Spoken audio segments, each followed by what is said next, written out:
Welcome back to another episode of Kicked, your journey through the wacky, wild, and wonderful world of gaming on Kickstarter. I'm your host, Amy Elise Brighter, and without further ado, we've got 4 new games to talk about this week. Our first game this week is the JRPG-inspired Remnants of Twilight, Age of Aquarius. You're playing as a brother-sister team who are basically trying to prevent the comeback of the Dark Goddess of the world. This Dark Goddess has been conquered ages and ages ago, but someone is trying to resurrect her, and you're trying to figure out why. This game draws a lot of inspiration from the Zodiac, as all of the main characters that you come across have some tie-in to a different person on the Zodiac. They've got a really in-depth alchemy crafting system, and because of the Zodiac influences, all of the characters have Zodiac-inspired powers. It also has a very interesting active time battle aspect for the combat, which is one of my favorite methods of JRPG fighting. They've got 22 days left to go on their campaign, and they are just short of halfway to their $10,000 goal.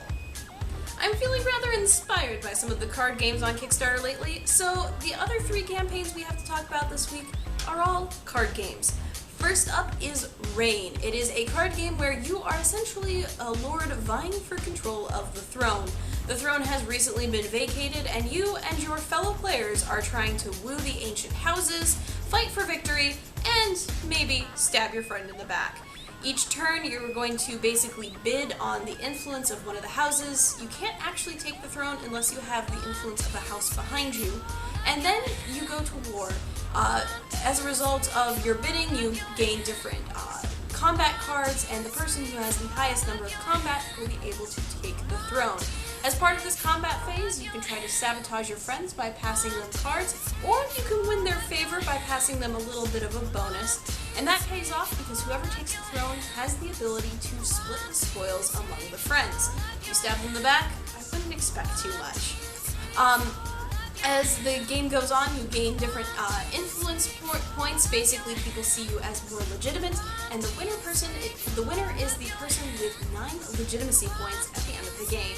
They've got 18 days left to go, and they are at $8,400 raised of their $11,500 goal.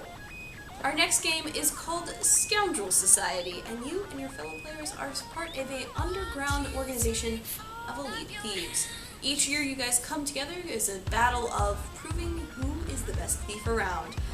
In this game, you each have a declared mark, and that mark gives different bonuses to some of the items you can collect throughout the game.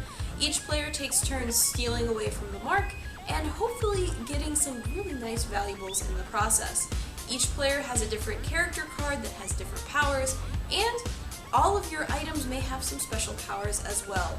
At the end of the game, the police show up, and the person with the most suspicion will be arrested. And the person beyond that, who has raised the most valuable items from the house, will be the winner. It's a game of balancing out what you can get away with versus what you want to get away with, because those high-powered cards often are the ones that raise the most suspicion. They have 15 days left to go on their campaign, and they are just $1,000 short of their $11,700 goal. So if you're interested in helping this game out, I highly recommend giving their campaign a look. Our final game this week is a game of drinking, boasting, and bragging rights. This is Tavern Fame. In this game, you take the role of an adventurer who has recently returned to town and has gathered at the local watering hole with his fellow adventurers.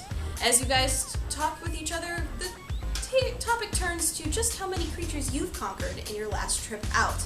As you boast, you can either top the person before you, believe their claim, or call their bluff.